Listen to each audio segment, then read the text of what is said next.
இன்றைக்கி எறா தொக்கு பண்ணிக்கலாம். அதுக்கு பார்த்திங்கன்னா பொடி பொடி எறா எடுத்திருக்கேன் 250 கிராம்ஸு. இதை நல்லா க்ளீன் பண்ணி வச்சுருக்கேன் தோல் எடுத்துட்டு. இந்த எறா தொக்கு வந்து பார்த்திங்கன்னா எதுக்கு நல்லா இருக்கும்னா தோசை, இட்லி, அப்புறம் சாப்பாட்டுக்கும் நல்லாயிருக்கும். இதுக்கு பெருசாக எதுவும் தேவையில்லை, தக்காளி தொக்கு பண்ணுற மாதிரி பண்ணால் போதும்.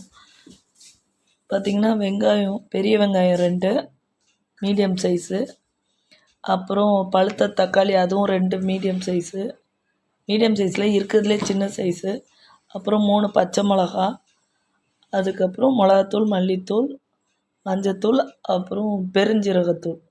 இவ்வளோ தான் தேவையான பொருட்கள். அப்புறம் இஞ்சி பூண்டு பேஸ்ட். இப்போ பெரிய வெங்காயத்தை பொடி பொடியாக கட் பண்ணி வச்சுக்கலாம்.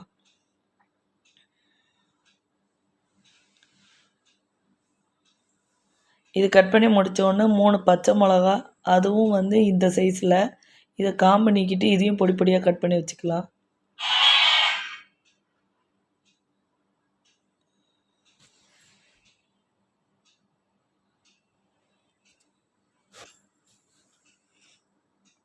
இப்போ வந்து கடாயை அடுப்பில் வச்சுட்டு தேவையான அளவுக்கு எண்ணெய் விட்டுக்கலாம்.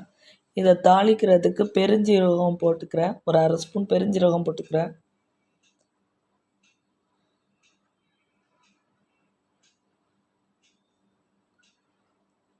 அது பொரிஞ்ச உடனே ஒரு ஸ்பூன் இஞ்சி பூண்டு பேஸ்ட் போட்டு அதையும் நல்லா வதக்கிக்கலாம். இப்போ நல்லா வதங்கிடுச்சு பாருங்கள், அடிப்பிடிக்க ஆரம்பிச்சிருச்சு. உடனே நம்ம வந்து வெங்காயம் கட் பண்ணி வச்சுருக்க வெங்காயத்தை ஆட் பண்ணிக்கலாம்.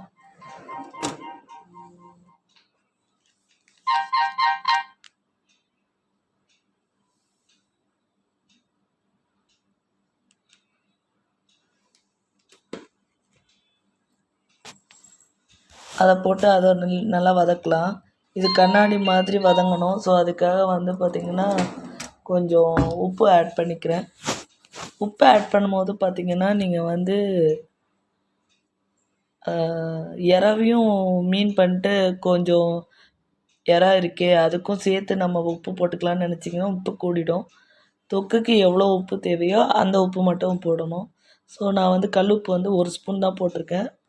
போட்டுட்டு உடனே நான் வந்து பச்சை மிளகாவும் ஆட் பண்ணிக்கிறேன். அது 2 வந்து வதக்கிடலாம். வதக்கி முடித்தோடனே இப்போ தக்காளி ஆட் பண்ணிக்கலாம். அதையும் நல்லா பொடி பொடியாக கட் பண்ணி வச்சுருக்கேன். அதையும் நம்ம ஆட் பண்ணிக்கலாம்.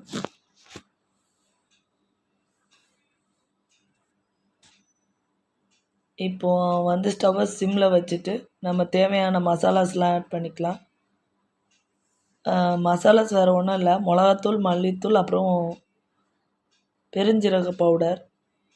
பெருஞ்சீரகம் வந்து நான் வீட்டிலே பொடி பண்ணி வச்சது தான்.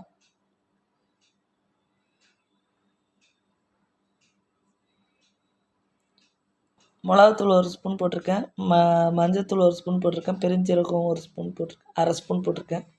இதை நல்லா வதக்கிட்டு 2 நிமிஷம் அப்படியே சும்மா விட்டுடலாம். ஓரளவுக்கு வதங்கிடுச்சு. இப்போ 2 நிமிஷம் அப்படியே விட்டுடலாம்.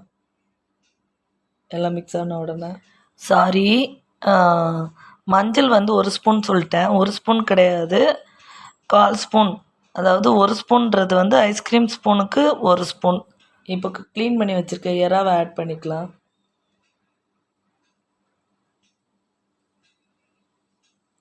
இப்போ நான் தண்ணி எதுவும் விடலை.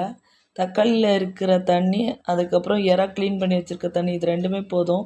ஸோ 2 நிமிஷம் ஃபுல்லாக வச்சிடலாம். கிண்டியெல்லாம் விட வேண்டாம், இதுலேருந்தே தண்ணி வந்துகிட்டே இருக்கும். இதோ பாருங்கள், 2 நிமிஷம் அப்படியே விடலான்னு சொன்னேன்னா 2 நிமிஷம் கழித்து வந்து பார்த்தா இது பாருங்கள் தண்ணியெல்லாம் வெளியே. அதுக்கப்புறம் பார்த்திங்கன்னா தண்ணி வற்றுற வரைக்கும் அப்படியே 2 நிமிஷம் ஃபுல்லாக வச்சு இறக்கிட்டோன்னா எறா தொக்கு ரெடி. வாங்க சாப்பிட்லாம். இது கொஞ்சம் வற்றி வந்த